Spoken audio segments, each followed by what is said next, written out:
Parfait, donc comment anticiper une annonce économique, comment trader une annonce économique. Donc vidéo extrêmement importante aujourd'hui, donc vous étiez extrêmement nombreux à me demander comment est-ce qu'on pouvait imbriquer le fait qu'il y ait des annonces économiques extrêmement importantes sur le marché pour tout simplement ajouter de la confiance à nos analyses, tout simplement. C'est ce qu'on va voir dans cette vidéo qui est vraiment, peut-être, je pense, l'une des vidéos les plus importantes que j'ai faites pour le moment. Très bien.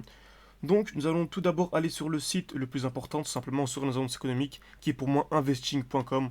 Donc je vous conseille vraiment voilà, de mettre dans vos favoris ce site qui est vraiment extrêmement intéressant. Très bien.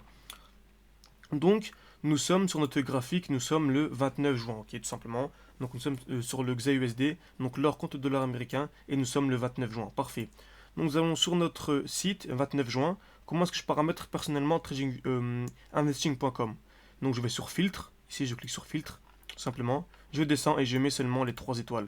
Car selon moi, les annonces les plus intéressantes, les plus importantes, je vous conseille vraiment de retenir 4 annonces principales qui sont vraiment les plus importantes et les plus pertinentes, celles qui ont le plus gros impact sur le marché tout simplement, qui sont selon moi l'IPC, ok, l'IPC, le FOMC, les taux d'intérêt, bien sûr le NFP, ok, NFP qui est extrêmement connu, voilà, il y a même des certains gaps qui sont extrêmement puissants, donc c'est très intéressant ici de retenir ces 4 annonces économiques. Donc je répète, tout d'abord, voilà, c'est pas un ordre, voilà, c'est pas dans l'ordre du plus puissant au moins puissant, mais c'est juste la liste tout simplement de ce que j'ai retenu, ce que j'ai remarqué avec mon backtesting, c'était l'IPC, taux d'intérêt, NFP et FOMC.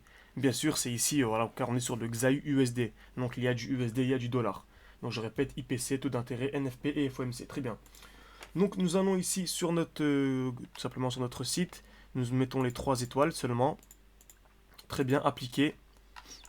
Excellent, 29 juin. Nous remarquons ici inscription au chômage, 3 étoiles.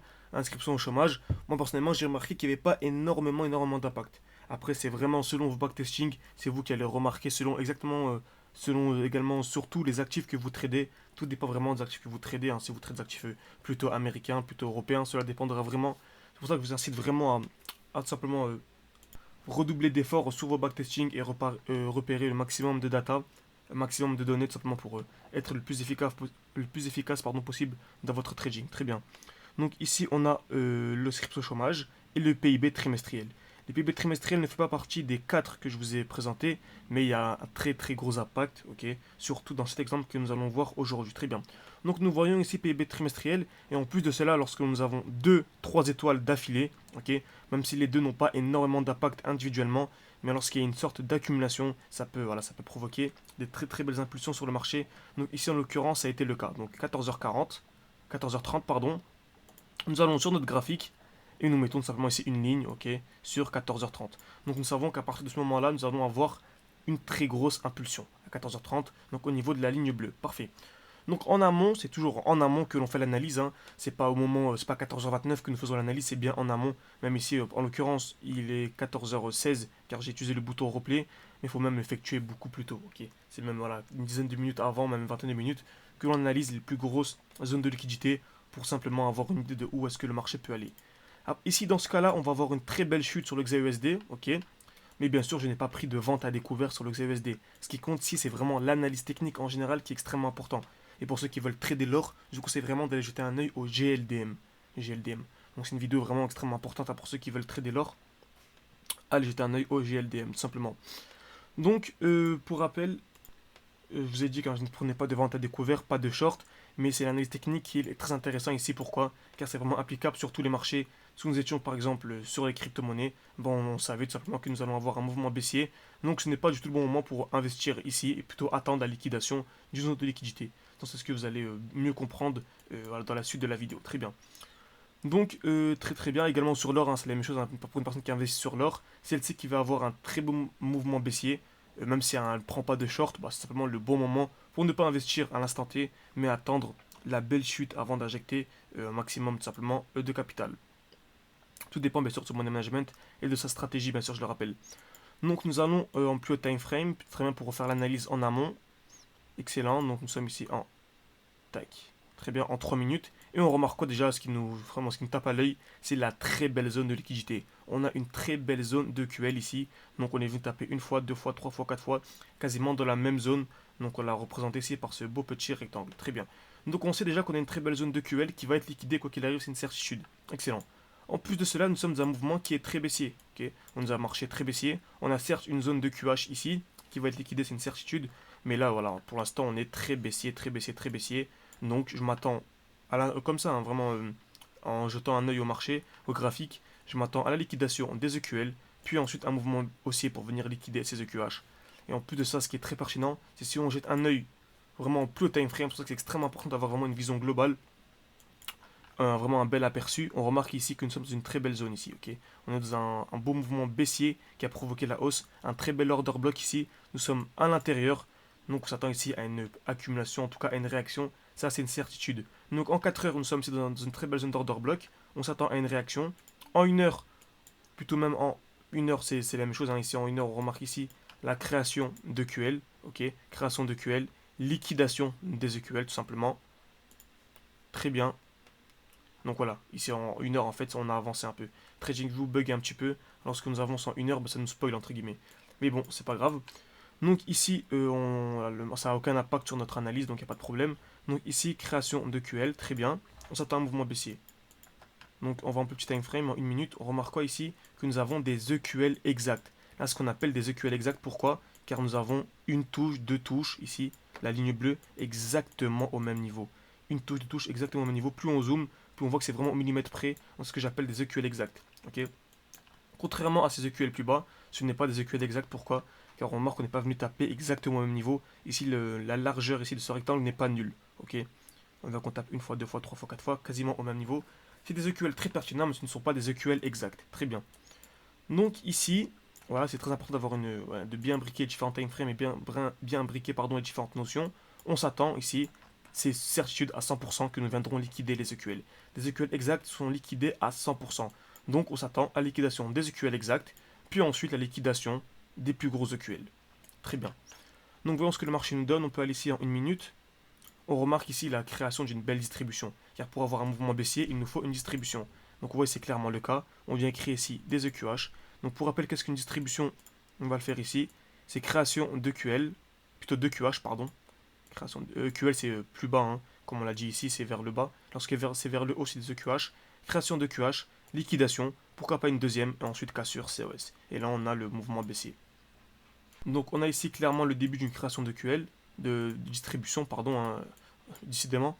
Donc on va taper une fois, deux fois, trois fois, quasiment au même niveau. Première liquidation, deuxième liquidation. Donc ici je m'attends clairement à une belle cassure de l'autre sens pour m'attendre à un mouvement baissier.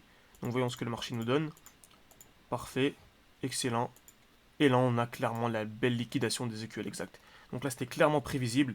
Très belle liquidation des EQL exacts avec une très très belle mèche. Donc là je m'attends pourquoi pas à un retour dans le bloc initial. Donc qu'est-ce que le bloc initial? C'est le dernier mouvement aussi avant la baisse. Donc on voit c'est clairement ici le dernier mouvement aussi avant la baisse. Donc ce bloc institutionnel là, je m'attends au minimum à un retour dans ce bloc là. Pourquoi pas un retour dans la supply. Donc la supply qui est ici. Donc il y a quasiment 100% de chance, bien sûr 100% de chance hein, que l'on ait un retour dans le bloc institutionnel après la très belle liquidation des EQL et un peu moins de pourcentage de chance que l'on revienne dans la supply. La supply qui est bien sûr dans le bloc institutionnel. Donc ici, 100% de chance, pardon, je parlais ici de la liquidation des EQL. Donc ici, c'était 100% de chance que ces EQL exacts soient liquidés. 100% de chance que ce soit les EQL exacts soient liquidés. Sinon, le retour dans le bloc institutionnel, c'est vraiment du 80%. Et le retour dans la supply, c'était du, on va dire, 40-50%. Très bien. Donc en plus de cela, nous sommes assez overextended. Si on voit un peu plus time frame, ici, on va en 15 secondes. On voit qu'on a un mouvement baissier très overextended. Donc ça tend au moins à un retracement, un retour dans ce bloc, pour ensuite avoir un très joli mouvement baissier. Donc voyons ce que le marché nous donne. Très bien, on a bien le retour. Excellent. Magnifique. En plus, ici, en vraiment quelques secondes avant la lance économique, on a une nouvelle création d'une distribution. Ici, création de QH. Ok. Très beaux EQH. Donc ici, tac. On peut même comme ceci. Très bien. Donc c'est des EQH exacts ici. Magnifique. Liquidation des EQH. Retour ici dans la supply initiale. Et ensuite, parfait. Oh, c'est vraiment excellent. À la seconde même, vraiment, à l'annonce économique, pile poil, vraiment à la seconde près, on a ici un très beau mouvement baissier. Vraiment un mouvement extrêmement impulsif baissier. Donc là, en fait, on pouvait s'attendre directement ici à ce mouvement baissier. Ok, on peut s'attendre directement à ce mouvement baissier. Donc ici, dès qu'on a eu la liquidation, ok, liquidation des EQH, cassure COS dans le sens inverse, on s'attendait directement à un mouvement baissier ici pour viser au minimum ces EQL exacts. Mais voilà, notre objectif final était ces EQL. Donc s'il y avait vraiment un très gros RR à venir récupérer, après bien sûr, hein, je ne prends pas de vente découverte, je ne prends pas de short, mais c'est quand même très intéressant d'avoir une idée de ce que l'on peut, voilà, comment est-ce que l'on peut anticiper des mouvements aussi puissants. Donc ça nous aurait fait un RR de combien vraiment extrêmement impressionnant. Donc, tac. Je vais aller ensuite jusque. Donc au minimum déjà c'était une certitude, c'est le RR de 5,5. Ok. La liquidation des EQL exacte une certitude. Et ensuite le TP final était un RR de combien? Tac. De 27,23. Ce qui est vraiment incroyable. Très bien. Donc parfait. Et pour rappel, encore une fois, je vais préciser, je ne prends pas de vente et découvert. Ce qui est important ici, c'est d'avoir une bonne compréhension du marché, de comprendre les distributions pour pouvoir acheter plus bas tout simplement. Très bien. Tac. Donc ici, magnifique, très grosse impulsion. Et on a bien eu ici la liquidation des EQL exacts en premier lieu. Ça dure à peine quelques secondes. Et ensuite la liquidation des plus gros EQL plus bas. Très bien. Donc voilà, c'était extrêmement important. Bien comprendre les annonces économiques, bien comprendre comment est-ce que les différentes liquidités fonctionnent, comment est-ce qu'on liquide, voilà, les EQH, les EQL. C'est vraiment la base du trading, la base de l'analyse technique, la base des smart money concepts pour vraiment bien comprendre et savoir ce que l'on fait sur le marché et ne pas trader de manière bête lorsque l'on voit une cassure, voilà, de manière voilà, hasardeuse. C'est très important d'avoir une très bonne stratégie, un très bon backtesting. Et en plus, ça tombe bien, nous sommes le 1er juillet et comme tous les débuts de mois, nous sélectionnons 5 personnes, ok. On permet à 5 personnes de rejoindre notre groupe de formation tout simplement pouvoir vous former avec nous. Donc pour les personnes qui ont agir une petite centaine de budget, une centaine d'euros de budget de côté, qui veulent se former vraiment de manière extrêmement professionnelle et à un coût qui est totalement dérisoire par rapport à la qualité de la formation. On a un e-book qui fait plus de 200 pages, qui est extrêmement complet, qui résume ma stratégie vraiment de A à Z, c'est moi qui l'ai fait. Plus, chaque semaine, on réalise un live qui dure environ 1 heure, 2 heures, où je réponds à toutes vos questions, où vraiment on analyse vraiment en détail chaque analyse, chaque trade que je prends. Et c'est vraiment très important, très intéressant. Ouais, il y a énormément de résultats. Nos membres, vraiment, pas mal, sont déjà rentables depuis un certain moment. Très bien. Donc, merci à tous, j'espère que ça vous a plu et à la prochaine.